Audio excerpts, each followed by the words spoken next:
الحمد لله وكفى والصلاة والسلام على رسوله المصطفى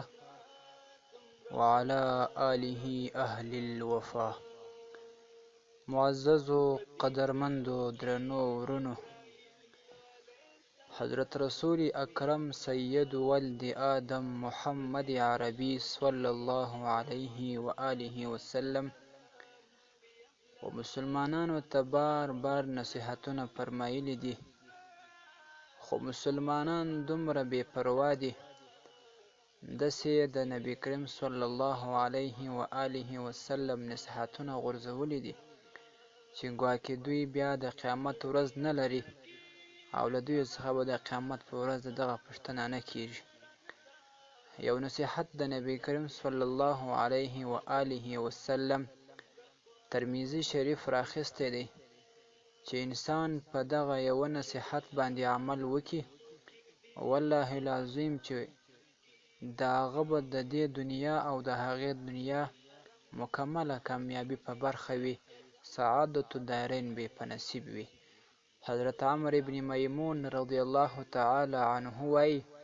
چې رسول الله صلی الله علیه وسلم و یو صحابي مبارک ته نصیحت کاوه او هغه ته یې وفرمایله چې 5 شیان له 5 څخه وړاندې دا د ځان لپاره غنیمت وګڼه. اول دا چې ځواني له سپین ږیرتوبه څخه چې لا سپین ږیری سوی نه یې، د هغه د مخه ځواني دا د ځان لپاره غنیمت وګڼه، او ځواني دې د الله تعالی په عبادت کې د الله تعالی د دین په خدمت کې تیره که، چې ځواني دې تیره سي او سپین ږیری سي، پښه دې د قبر پر غاړه باندې وي، بیا دې د عبادت دومره ثواب نه لري لکه څنګه چې په ځواني کې لري، بیا به هر قسمه ارمانونه کوې خو لیکن بیا به ځواني په لاس نه درځي. نو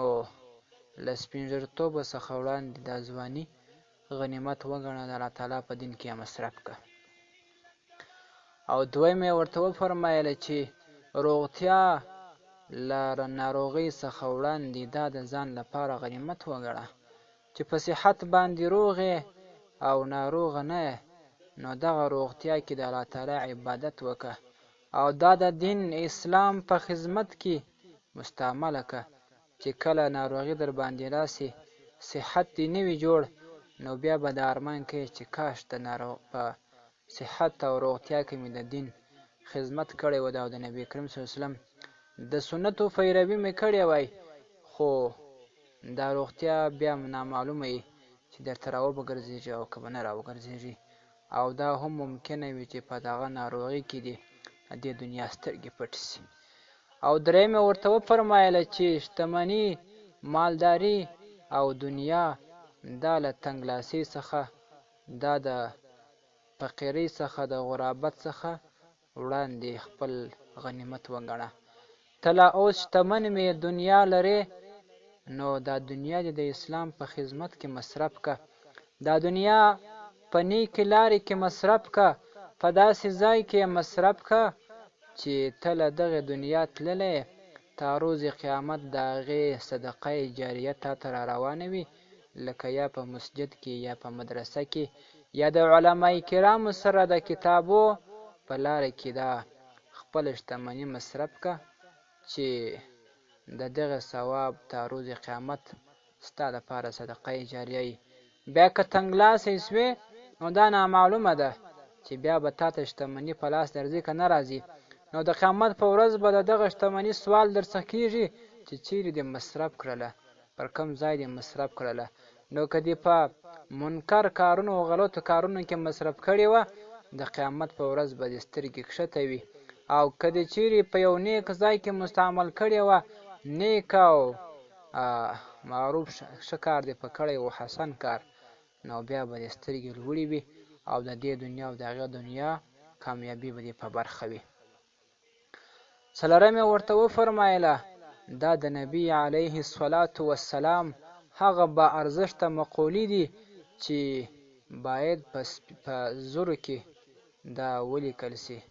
د انسان د عمل پر اساس باندې چې عمل په وکړي، نو د انسان د دغه دنیا او د هغه دنیا د کامیابۍ سبب ګرځي. څلورم یې ورته وفرمایله چې وخت او فرصت دا له مصروفتیا او له بوختیا څخه وړاندې غنیمت وګڼه. چې کله فارغه یې او وخت او فرصت لرې، په دغه وخت کې د اسلام خدمت وکړه، نیک کارونه وکړه، د نبی کریم صلی الله علیه و آله وسلم د سنتو مکمله پیروي وکړه. بیا که دغه وخت د لاسه ووځي نو دا بیا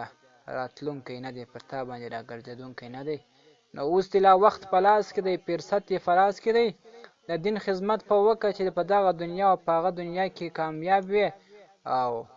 د قبر له عذابونو دې نجات موندلی وي. د قیامت په ورځ د محمد عربي صلی الله علیه وسلم شفاعت په برخه او نصیب وي. او پنځم یې ورته وفرمایله چې ژوند له مرګه څخه وړاندې غنیمت وګڼه. دا ترمذي شریف حدیث دی محترمو، دا صحیح حدیث دی. ژوند یو داسې شی دی چې نه راګرځېدونکی دی.